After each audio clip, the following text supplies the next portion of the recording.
I'm going to let that run. You know I'm going to let that run. You know I'm going to let that run for Adolph. I'm going to let that run. This is a fact of life. It's a long intro. Everybody can just lower it. I'll give the If we go more than 10 seconds, I think YouTube will shut it down. Let's go. Welcome back to the Demand Better podcast, your consumer's guide and the one-stop shop for all things health, fitness, and wellness. Strap on your sneakers, folks, and get ready to sweat because we're about to take you on a fitness journey to the next level. We are sponsored by Fit Care Physiotherapy and Wellness, where we focus on your fitness so you can avoid the dreaded healthcare space. I'm your host, Corona, broadcasting live from the concrete jungle, New York City, and joining me as always, the one and the only, Dr. Bo Babenko, hailing from the beautiful mountains of Erie, Colorado. What's up, Bo? What's up? I got one of the best massages in my life today. Shout out to Charlotte Inez. Anyone out here in Boulder, check her out. And yeah, first time getting a massage there. She's awesome. So shout out. Baby good? Family good? Everyone's good. Good. And we back with some big people here. We have a fantastic guest joining us tonight, all the way from the amazing city of New York City. We're excited to chop it up with Brooklyn Tech's finest, Adolph Bellamy, the owner of the health coach and investor. Adolph, welcome to the show, bro. Yo, it's a pleasure to meet you. Pleasure to join in. Pleasure to join you guys. It's great being out here live with basically an old friend and a new friend. An old friend and we family. we family. I'm going to let you talk all day. Let me just finish this up. Let's dig into your impressive background. He graduated with a degree of exercise science from Southern Connecticut State University, spent 11 years as a rock star group fitness instructor and personal trainer. You've transformed your personal trainer to health coach, looking to even make a bigger impact in the community, which I love. But wait, there's more. We're not only changing lives through fitness, we're also an investor who enjoys motorcycle rides, hanging out with friends and family, and being a lifelong learner. With all that, without further ado, let's welcome Adolph Bellamy, a.k.a. the Fitness Genie. What's up, kid? Wait, one second. Corona, are you wearing a Corona shirt right now?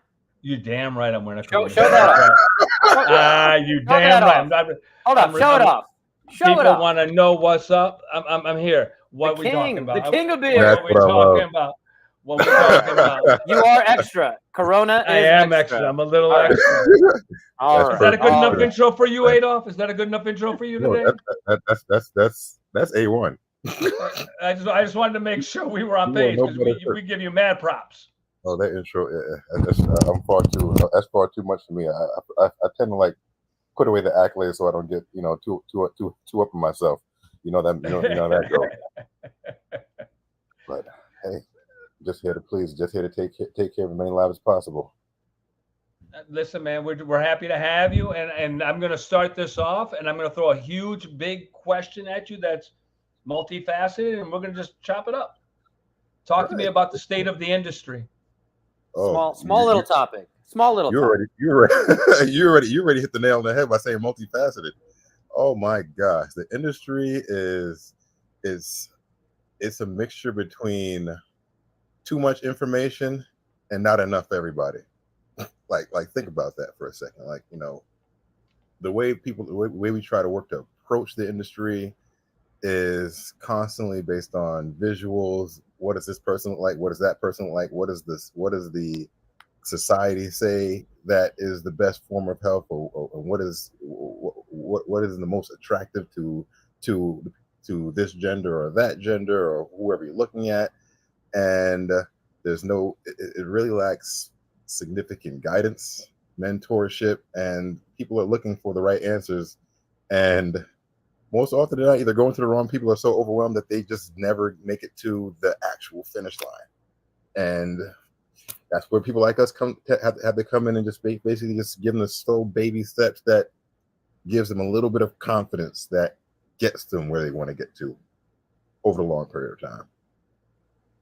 I'm not sure David actually said it, but we're talking about, I know you knew, Adolph, but for the listener, we're talking about the fitness industry. It is a major, it is one of the main themes of our topic. I think it was implied in Adolph's response, but I just wanted to clarify that for the listener. No, Yes. Bo, I thank you because I was excited about talking to Adolph. So, listen, man, I think your answer covers it in a lot of Yeah. ways, and I Oh, think the immediacy of today mhm.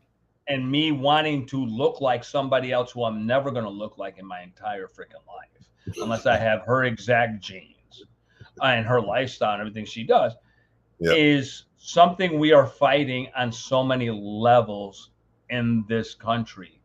And I will say this to you, and then I'll kick the floor over to Bo, is that, man, it's not about the trainer. It's about you and revolutionizing you and really a journey about you. And if it's not about you and if it's a cookie cutter approach, you're going to fail. And you have to fail your way forward, but that's not the right way to go about it. Absolutely, man. It's crazy how that works, and especially when it comes to both what the client or the person is looking for, and then obviously as well as who they're in contact with, who's trying to teach them how to get better. Because you'll definitely have those trainers that say, okay, I want you to get, I'm going to give you a training program that worked perfect for me, and because it worked for me, it's going to get you there. It's going to get you where you need to go, and that's a great sales point that gets people enticed, especially if the trainer looks extremely fit or extremely huge, and they're like, okay, this is going to be a great way to motivate me to get me where I want to get to. And then you'll have also have the people that are exactly looking to try to be exactly like this person, even though it's, as you said, we don't have the same genes, we don't have the same lifestyle, we don't have the same daily activities. I have a job where I'm generally on my feet and active often, and you have a job where you're at the desk more often than not, and might have 2-3 kids. It's not going to be able to happen as easily, man. You got to be realistic sometimes and be able to let people know that it's important to understand all the aspects of all the different dimensions and areas that fit towards getting you as healthy as you want to be in the most comfortable and most convenient way possible for your own life and for your lifestyle and preferences.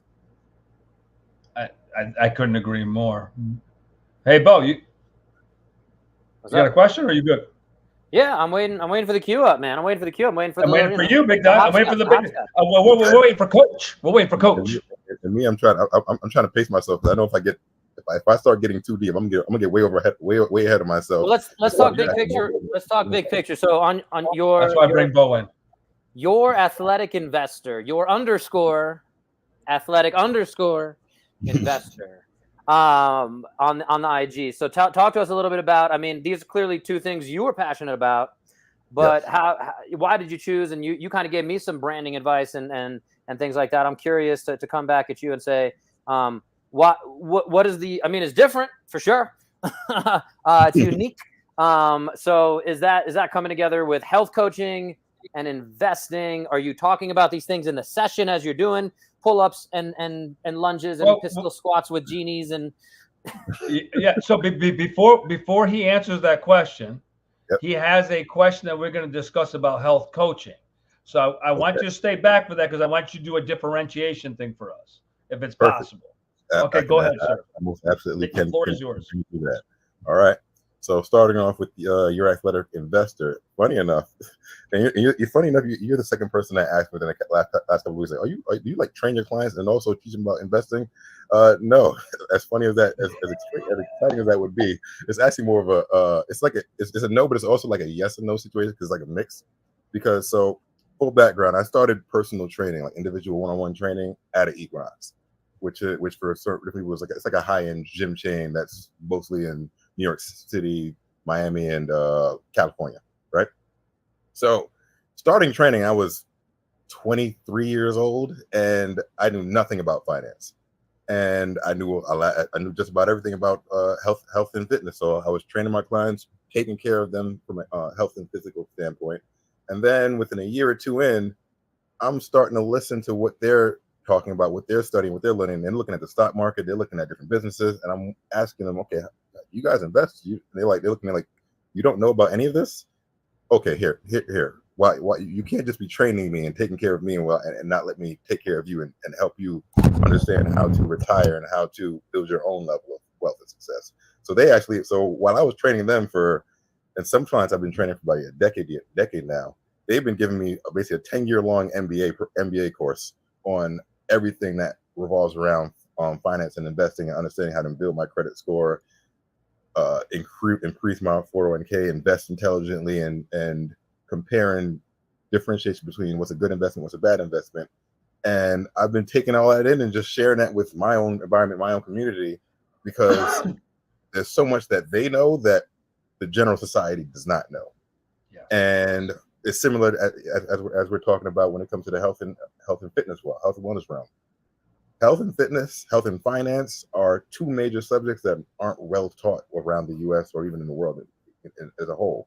So what I wanted to do was create a platform that would slowly begin to introduce people on topics revolving around health and fitness and understanding that these are major important subjects to talk about within your environment. And once you're able to know more about these things and take better control of your finances and your health, then you can take full control of your life. And then suddenly everything becomes that much easier because you're just in that much more of a calm and happier space.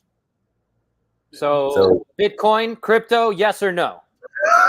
Bitcoin and crypto, high risk. I'm not looking into promoting that for anybody. You're doing the Gronkowski? Even me know that not real money. So exactly. So Bo, right now, what it sounds like to me, that Adolph is actually number one listening to his client.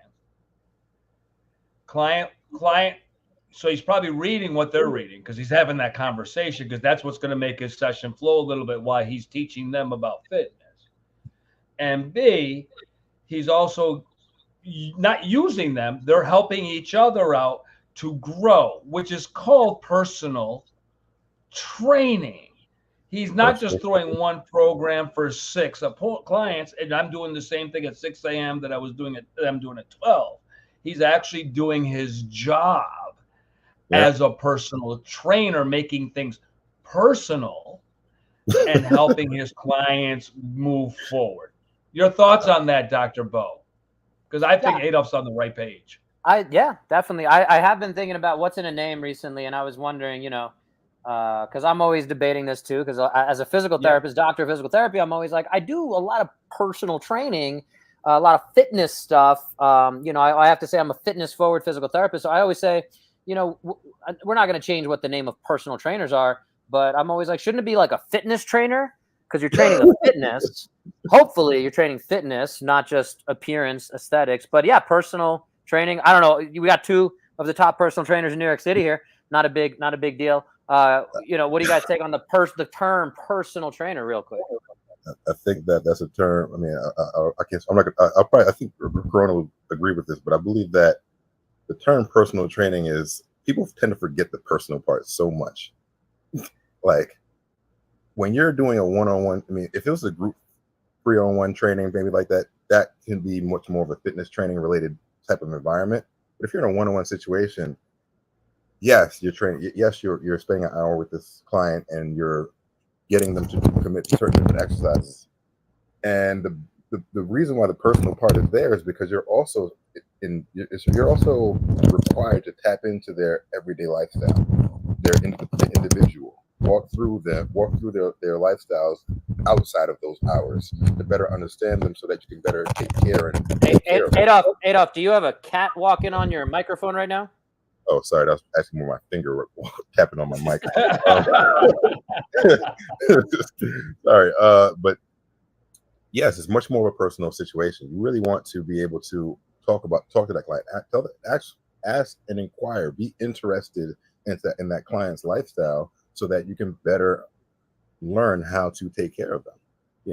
There's client A may be working, let's say client A might have 2 children. Client A may be working 40, 50 hours a week. Client A may be in control of everything that's going on within their children's lifestyle. The children might not be might be preteens. So then, they're not in full control of their daily lifestyle. They also may be running a business, and there's a lot of things going on within their lifestyle that they may not be completely aware of certain things. And it's also easier to tap into and work with somebody who can relate to you and also understand that you're listening to them. And that's the real benefits of that personal training. What do you say, Corona? And Bo, to jump on top of my brother and family member Adolph Bellamy Corona, I just want to make this abundantly clear. We talk about this all the time. You have to meet the client where they're at. And if you don't have conversation, if you're really, really freaking good and a scientist at this, and all you got to do to really engage your client is have them talk to you about them. And the reality of our job is to reverse engineer what they repeatedly do every single day. You're at a desk, you need more back work, you need more glute work. We got to work on the backside of your body. Let's do posterior chain work. Let's get you from point A to point B. And we have to focus that on you and what your body does. So we have to correct the imperfections. Bo, something that we never talk about. We got to do the boring. We got to do the boring to break up the chronic firing, the misfiring, and we got to get back down to basics. This is all about personal. This is all about the client. And if you're on your phone, you can't be personal, nor can you be with the client. You need to be in there, walking around them, like our friend Tony Gentlecourt said, looking at them from the side, keep changing angles to see if a heel lifts slightly or if something's happening, so we can correct that, so they don't build up a new firing system that's going to hurt them long term. So this is all about that. And you know how exactly how I feel, but I know Adolph feels the same way. It's a crime for what we're seeing, and they're sheep. They're going from one spot and they're going from one person. They're replicating certain things that might work for certain people. And when the reality is our healthcare system isn't really great, we need to be that healthcare system and do preventative health. Period. Yes, sir. And sorry to be long-winded. Yeah. And so let's take that over to the health coach differentiation you were talking about. So Adolph, there's been definitely that rise in that term. I've considered even using that term because I'm like, what encapsulates what I do? I feel like I'm coaching someone to improve their fitness, their health, whatever we call that. So, you got a lot of letters behind your name, just like me, including we share those PN precision nutrition letters. You got the next level. Was it health coach, master coach, whatever? What is it? Master. They upgraded to a PN master coach now. Yeah. So tell us about that health coach concept. You got an actual. We've had a health coach or two on here before, and tell us a little bit about your take on that, the term, and what you're seeing again in the industry. Before, and also the word nutritionist, which you see a lot too. I'd like you to add that in also. Oh, love these things. Love these products. I'll start off by giving a little background of why I even started working in towards this health coaching thing. Funny enough, I initially, there was a point, and just like as Corona mentioned this multiple times already, where it's like you want to separate yourself from this point. You want to separate yourself from the average personal trainer, because a lot of personal trainers are. It hurts to say, but it's trash. They're not doing their homework. There's a lot of homework that's not being missed either on a personal side of it, where they're not listening or paying much or putting it into a personalized, personal, client-centered approach, or a training aspect where they're not studying and work and understanding the exercise and the biology and the physiology behind taking care of the client. So it was a point where I was just like, you know what? For all of us trainers that's been in the game for a long period of time, we should just start calling ourselves health coaches, because we're a little bit away from these guys. But then I started studying more into the field and learning what different certified health coaches embody and everything like that. And then I started looking at it and understanding that it's a bigger picture. And by that I mean, when we're looking at personal training, and when I would take it personally and say, when I looked at personal training, I would say within my first 8 or 9 years of training, there was, okay, I'm taking care of you for 2 or 3. I'm taking care of a client for maybe 2 or 3 hours out of the week. This is our exercises. You're responsible for those other hours and making sure that you're doing your homework and making sure that you're taking care of X, Y, and Z in your daily lifestyle to make sure that you're in the best shape. When I got further into studying this PNL2 master course and then understanding the NBHWC, which is the National Board of Health and Wellness Coaching, I started realizing that their approach is a much more macro approach. There's a lot more dimensions towards health than the average personal trainer is already approaching. For example, we talk about fitness, we talk about nutrition, we talk about their sleep habits, how much they're moving outside of the gym. And in actuality, that still represents one dimension of their overall health and wellness. So when you look at the overall health and wellness, you're looking at their mental health, their physical health, their environmental health, their existential health, their relational health, and emotional health. So that's 6 dimensions, and each dimension has its own unique level of importance, and they all work in unison, interdependently with one another. So when we're looking at our client and we're just saying, okay, yes, you just need to drink more, you need to drink less, or you need to work out more, what we're often not discussing is how their environment may be the root cause of the reason why they may not be working out more, or how their relations with let's just say family members or their spouses or someone else is potentially affecting positively or negatively the way they function properly within the health. So when it comes to being a health coach, you're taking even a bigger macro approach and understanding how all of those dimensions work together and trying to ask questions, do the motivational interviewing and talking, again, the personal part of personal training, to understand root causes towards why and how this client may have certain habits in life that may be either hindering or helping their progress towards improving their health.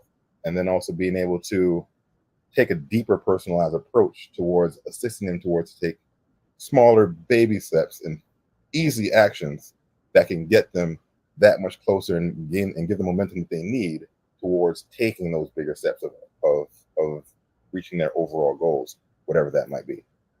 So let me ask you a question, right? So yes, let me ask you a question, because this is the world we're living in. You get a client. Bo and I talk about it all the time. This is a journey. This ain't a one-day thing. I'm going to fix one thing, something else is going to break down. You're going to activate something. I'm going to deactivate something else. That's what I'm going to basically be doing. I'm playing the yin and yang game, trying to get you back to homeostasis.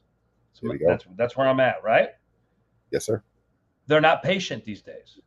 We're not talking about a senior who understands, oh, you stretched me today. My God, I can sit up and get down and my back doesn't hurt. I'm walking better. I don't need that walker. I feel more balanced. We're talking with the younger generation. My clientele, and I can give you this, my clientele goes as young as 97 and as annoying as 17. Okay.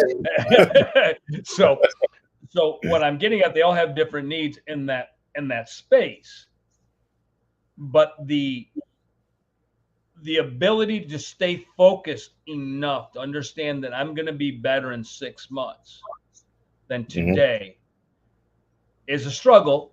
I obviously don't have it because I get a certain clientele. I'm sure you probably don't have it, but if you do, how do you deal with that? And what do you say to the client? That's a great question, because there's definitely, it's very, I would say, as you already mentioned, it's a very high percentage of people that want that instant gratification, because without instant gratification, the will and desire to keep going, it falls away really quickly. And so when I approach those clients or even those friends or relatives that, as you guys all know, when everybody knows what you do, they ask you a different question on how to get this, that, and the third going. It's imperative that I always say, listen, understand that this is going to take a while.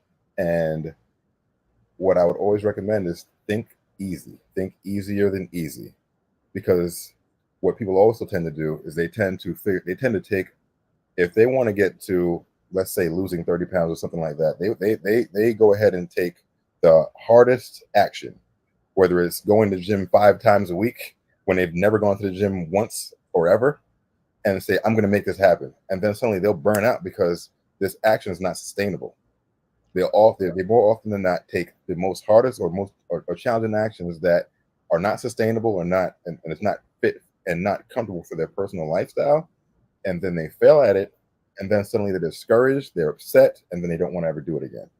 So when it comes to them, it's always about trying to help them understand, try to choose an action that's not only in tune or inclined with your lifestyle, it's on a confidence scale. Oftentimes we use a confidence scale. It's like, okay, whatever action you're choosing to consider, or whatever goal you're looking towards creating, let's first break it down. Let's say if this is a outcome goal, or whatever, say I want to lose 30 pounds.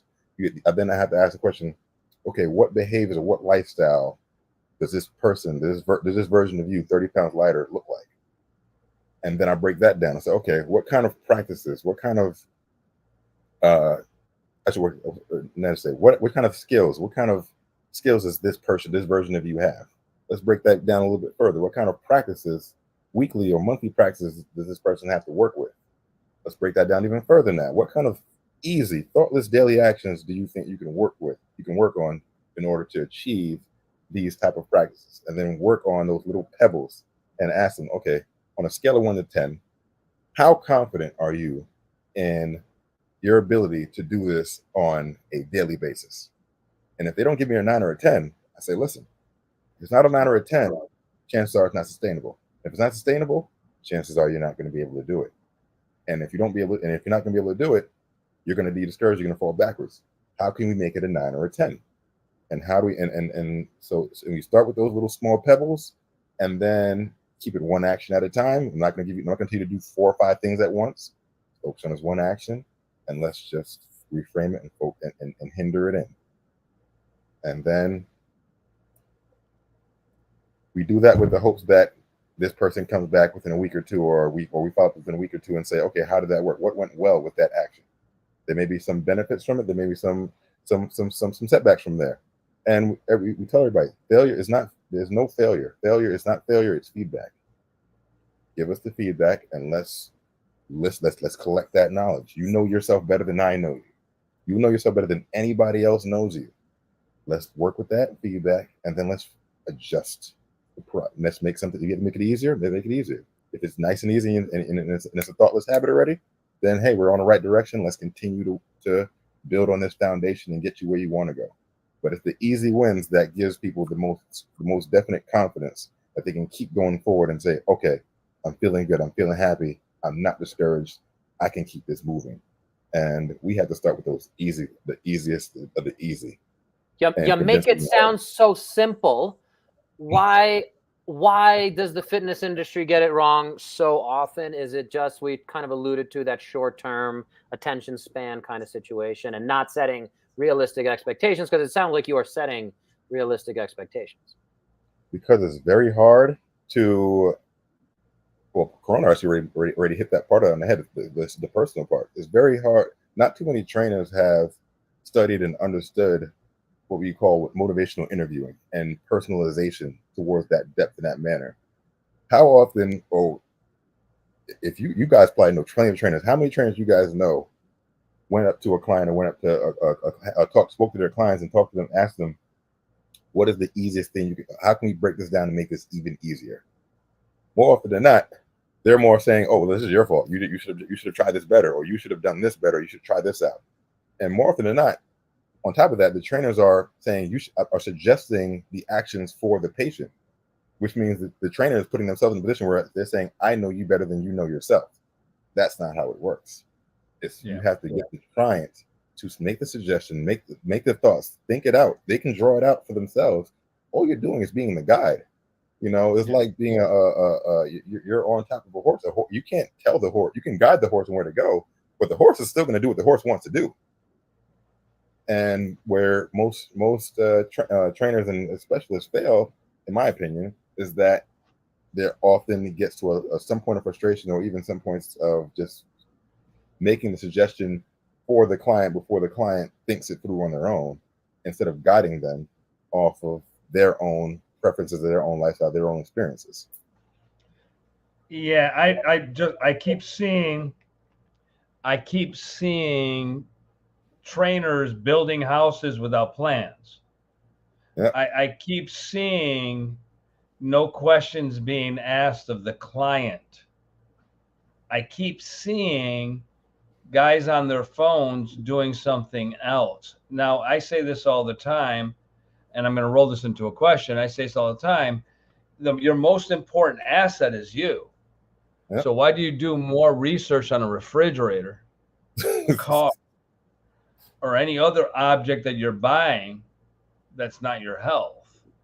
People go to anybody in a gym and they trust the Equinoxes, the Crunches, the New York Sports Club, whatever other gym you want to go to. They're trusting those trainers. And those trainers, we all have to start somewhere. And I'm not bashing these younger guys because they don't know. But this isn't a one size fits all. And we are really the front lines of this war. And until we get to the point where we actually step up, I think it's going to be very, very, very difficult for us to talk. But now I got to ask you a question before I move on to a really big topic. Listen, man, labels. You're a health coach. Labels. Yes, sir. Nutritionist. Label. There's certain names in this world. Doctor of Physical Therapy, Dr. Bo Babenko, DPT. That's a label that I can send. I'm not telling you they're all good, because the guy who graduates last in that class is still a therapist or an attorney or a doctor or whatever we might discuss. Absolutely. But with that being said, you branded yourself as a health coach. I think it's a great brand, but it's a label. Yes, sir. Explain what makes your health coach label different than others. That's a very great question that you threw out there. And it's funny that you say that, because as I'm looking at different health coaches,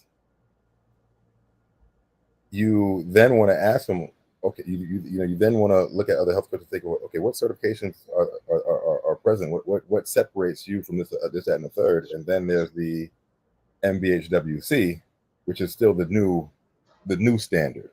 When you have personal trainers, it may or may not come up if they have a CSCS or CP or any other CPT certifications. You look at a health coach. Yes, when you look at a health coach, it's a lot. It used to be very taboo, but at this point, it's a little bit more organized in a sense, because then you have to, because now there's a solid. I would say I can say solid now because it's still in the earlier levels, but you have a standard of how they teach, how they train, and how they properly educate health coaches in a sense right now, right? Because when it comes to the MBHWC, they have their standard, and then they clear different certification, certified boards, certified companies towards being allowed to take the certification. So with the PNL2 certification that I took, that was a derivative of the MBHWC. So now I have to also now take another test on top of all of this, and along with other prerequisites, case studies and oral exams and written exams, in order to get my MBHWC certification, and then further exemplify why, okay, this is what my extra letters mean, and why this separates separates me and certifies me as a health coach versus someone who just can walk around and say I'm a health coach. Like, okay, based off of what and how does that work? And if I was going to talk to another health coach, it's when you ask them, if you want to actually understand, for anybody out there that doesn't want to feel like asking what someone's certifications are, you can easily ask a health coach, okay, how does health coaching work? A health coach is supposed to tell you that I'm your guide. I am here to help you understand how to get you where you want to get to, and self-empower you. And I'm here to empower you to get where you want to get to. I'm not here to hold your hand. I'm just a little guide. I'm like that little light on your shoulder. That's just basically whispering, you're understanding who you are, listening to everything that you want, understanding your lifestyle, taking steps from there, and allowing you to take the next steps that are best and easier able to get you where you want to go. This is a completely personalized approach. And we're going to take these steps based off of understanding all the aspects of your deep health, collecting all the data, and then just continuing to collect more and more data and help you understand you together. Ron, you already mentioned on when it comes to personal trainers, too many people just stand, texting on their phone, not paying attention to their clients. Where's the iPad at? You need to have that iPad or something, like whether it's a notepad or a little notebook, to be collecting data and collecting information on your clients, so that you're able to get a nice 6-month understanding. Okay, what has been going on for these past few months? How do we analyze? How do we pinpoint what's going right, what's going wrong, so that we can better assist and take care of you? Oh, I noticed that for these 3 days of this week, you had a harder time meditating in the morning when you wanted to meditate. What happened there? Oh, you might have had a travel plan or something like that. You might have had an emergency, something like that going on, or maybe you're just noticing that you have a new schedule in the morning because you have to get to work at an earlier time. So how do we adjust it together? Without writing down data, you won't know that, and if you have a lot of clients, you will definitely forget it. So that's the motive there, right? For sure. So, Adolph, we want to talk about the industry, and I appreciate you sharing all these insights on how you work with clients. So, what have you seen? And it's a big topic, and Corona and I are probably going to do a full episode on it. But would love to get your inputs on all these GLP-1 antagonists, inhibitors, specifically the biggest one being Ozempic. So it's making all the rounds, the hottest topic. So we got to cover it. We got to give the people what they want for the algorithm. Go subscribe, like, comment, do the thing. And before you answer it, I just want to give you one little stat. Yep. 42.5% of Americans are obese. Yep. In comparison to 4% of the Japanese. Take it. Yep. That is something, isn't it? Now, here's the funny thing about it. When I first listened to Ozempic and all these other diet suppressors, because that's what they basically all are, right? I looked at it and said, I don't see the hype. I don't see how this is going to be a wonderful shortcut. And then you have a lot of, of course, I'm sure we all have our trainer friends that are just like, yo, if I hear a single client of mine that's on this, I'm automatic. You're fired. We can't do this together anymore. This is completely over. And the funny thing about it is that I started studying it more and understanding the purpose behind it, what its reasoning is, where can it fit? Because for me at this point now, there's never it's kind of like how I used to feel about CrossFit. We're at between then and now. It's like, there's a place within the health fitness within the health industry for this. Not a fan. Dr. Bo will tell you. And so, funny enough, I had to take a case study for the health coaching course, and I was studying. And there's a Dr. Fatima Cody. She did a complete breakdown on different and did different research on this. And this is from a lecture she had in 2018. So think about it, it was 6 years ago. Whereas Ozempic is still hype. The hype now. There's been other type of medications that's been very similar to Ozempic. It's just that it wasn't fully clear for everybody to go public and sell it all now.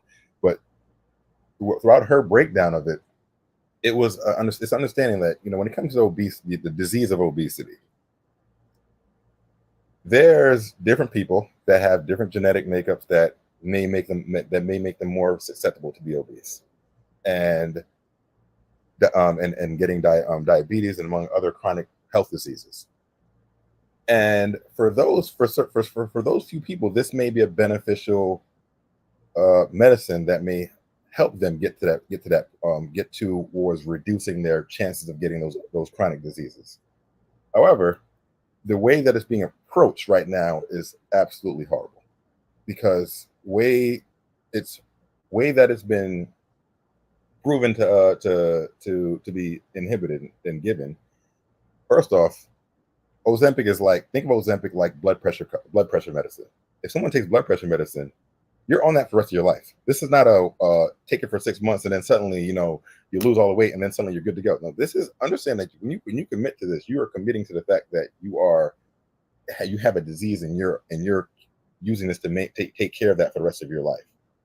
Now, when it comes to the Ozempic and the proper usage of it, what happened? This is the timeline, right? Because as we know, there's also bariatric surgeries and a gastric sleeve that are out there as well that have a similar type of use within the health and fitness industry.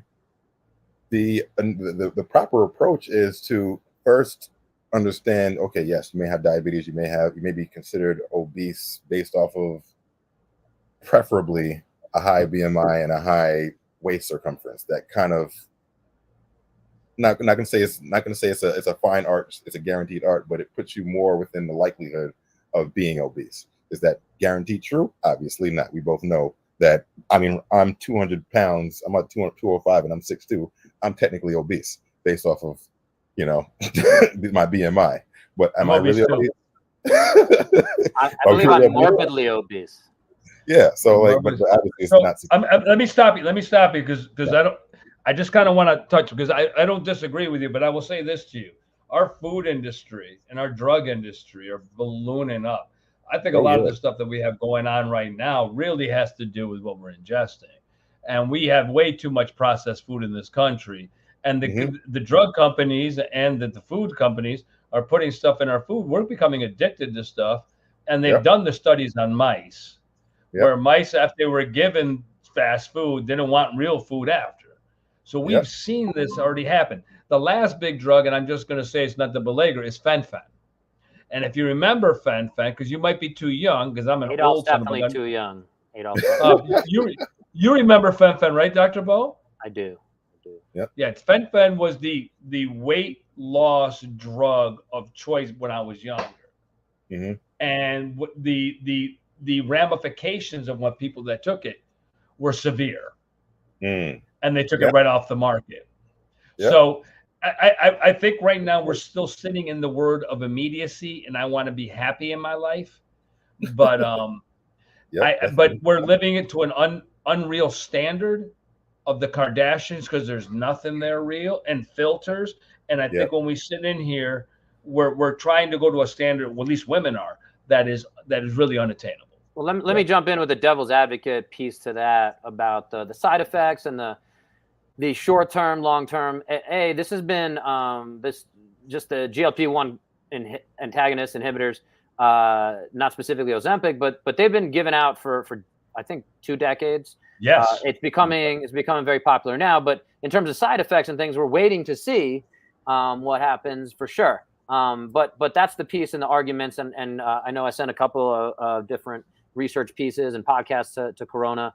I don't know how deep you've gone on all this Adolph, but one of the big kind of, again, counter arguments is the side effects of obesity and being over fat are sometimes worse than the risk factors of potential side effects of something like an Ozempic. Yes. So another really interesting thing, if you guys checked out my podcast with Dr. Nick, I did the other Sunday.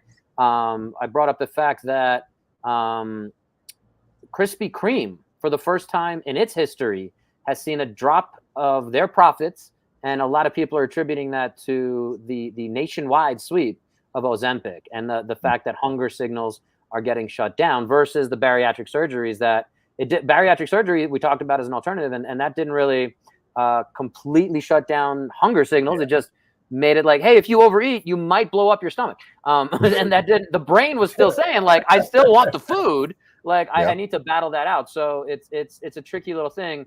So yeah, we can definitely debate. And I think, and what I said to Dr. Nick is, hey, this train's a coming. We need to accept it. We need to run with it. And we need to, be able to better advise clients when they ask us about it. And that's what we're trying to do here with the Demand Better podcast, is say, hey, here's the information. We want to be able to be the consumer's guide. So yeah, Adolph, sorry, I want to let you jump in. But we're gonna, Adolph, I want you to answer that question, and then I want you to put a bow on this thing. And what I want you to do is give people some sound advice going forward. Gotcha. Okay, perfect.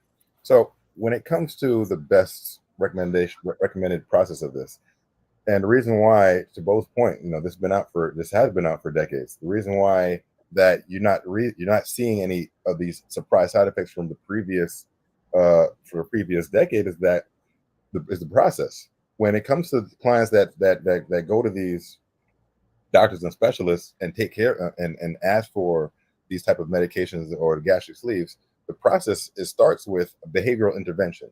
Behavioral intervention is basically where the client is taught on all the aspects of health awareness and going through a certain process where they're learning how to improve their nutrition choices, improve their level of activity, improve all of their overall deep health, and make better decisions accordingly.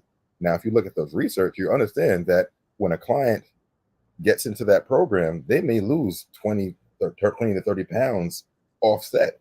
And you're like, okay, oh wow, this medication is working. No, it's not medication yet. This is a behavioral intervention. And then after the behavioral intervention, if it gets to a certain point and they're still above their the recommended levels, that's when Ozempic or something else gets doctored in. So these clients for those previous decades, not only have they been taking Ozempic, but they may or the similar, they've been also taught how to improve their overall lifestyles. Whereas the current pop will probably just be listening to a doc and just say, okay, I'm just going to take Ozempic, but I'm still going to live my best life and still going to have this Krispy Kreme or still have everything else because this medication is going to get me losing 30 pounds off the bat. But I'm not eating the way that I'm supposed to be eating, or eating like the previous people that had the medication are eating correctly. And so I'm still having high processed foods. And so suddenly my nutrient intake is going to take a strong hit. And then that's when you're going to start seeing a lot more issues within the industry. So if there's anybody out there that's looking to take any of the, whether it's Ozempic or Zepbound, understand that you want to be certain that you talk to a health specialist first and say, and not just go to a doctor saying and admit saying, okay, I'm doing everything I can to lose weight and it's not happening. When you know damn well that you can be eating a whole lot better, you can be exercising a whole lot more, you're not moving well enough, and you haven't seen a specialist that helps you take these steps. If you skip that step, and that's what the health industry is doing right now, they're allowing people that skip that step and just take the medication. You skip that step, you're going to have a whole lot of more medical problems. My real quick pushback on that, and this is kind of what we had the last podcast we recorded with Corona here, was about passive modalities, and he kind of tried to make a statement that people are lazy, people don't want to do the work, and of course, if there was a pill that solved all my problems, I would take that damn pill. I'm not going to lie. But at the same time, I do think, the example you kind of say, the language you kind of use, I think a lot of people have tried paleo, tried intermittent fasting, tried whatever the latest trend is, keto. And I think they've all tried it. They probably didn't stick with it. To your point, they probably didn't do it right. But that's a deeper conversation. You use that great term that I love, and we could do a whole episode on that, is deep health. What does that mean? What is that really looking at, that whole concept of health coach? And I love how that all ties together. But that's my pushback on a lot of this stuff is, yes, definitely. If people haven't really tried, are they really going to try? We don't know. Should it be mandated that they show effort? I don't know. Are we ever getting to that state from a governmental or a medical standpoint? No, probably not. That's exactly where it hits. And Corona, you hit this on the nail in the beginning. Is where it's our responsibility to work towards making this happen and be able to increase that awareness. And if there's too many of us dropping the ball and not taking care of our clients or not spreading that awareness enough, then these people will believe that they did exactly everything they needed to do and they gave up, and it's going to get them more towards looking towards that easier route. And then suddenly they'll take the consequences even at a later date. And the medical industry is like, oh, this is giving us big bucks. And because because the insurance companies don't cover health, personal training and health coaching is still a nuance. They can skip this. They're allowed to skip this step and say, okay, well, we'll take care of this now. And then, the U.S. medical industry is often more towards treatment versus prevention. And so they'll just make more money off of fixing the problem later on. So, insurance companies will I would believe that insurance companies will eventually become more adamant on figuring out how to save money, because this is going to be a $1 trillion expense for them, and towards clearing more health coaching and more personal training to prevent that idea of happening, similar to how they try to prevent MRIs testing by getting people to take physical therapy first, because they don't want to spend that extra money. So putting that requirement there may help, and obviously hoping that they run into qualified people like Corona to help stunt that everybody's ability towards jumping to it and then suffering all the consequences that come along with it. Well, Mr. Adolph, I appreciate you sharing that. I personally have to run because I'm getting summoned by wife and toddler. So unfortunately, that's going to bring our good time to an end. Not to blame you, honey. I love you, honey. I love you, Wait 1 honey. second. Let me do this before we close this up. Do your closeout. Do your closeout. Huge thanks to Adolph Bellamy. Yo, bro, thank you so much for sharing your inspiring story. I hope it ignited a fire within you to demand better for yourself. Keep the flame alive. Let us review and share the episode with your friends, and subscribe to stay connected to your path to greatness. We're proudly sponsored by Fit Care Physiotherapy, where the focus is on your fitness so you can avoid the dreaded healthcare space. Remember, your journey to a healthier you starts now. Keep pushing forward, keep demanding better, and stay tuned for more uplifting content coming your way. Until next time, demand better, stay motivated, and always strive for greatness. Peace out. Hold up. Adolph, where can people find you? Anything you want to promote? _athletic_investor on Instagram. I'll be continuing to post more new tidbits on Deep Health towards getting you guys more inclined and thinking about different ways to improve yourselves. And just tune in for more. I have bigger projects coming along, and thank you guys for throwing me on this. I hope I see you guys around soon again. Corona, I'll definitely see you around. You'll see me. Send me your number, babe. Send me your number. We'll get you back on here. We got round tables coming. We got big things coming here. So we'll get you back on here. Absolutely. Project's only getting started, baby guy. Yo, you're the best, man. Thank you so much. Thank you so much, guys. Appreciate all of you.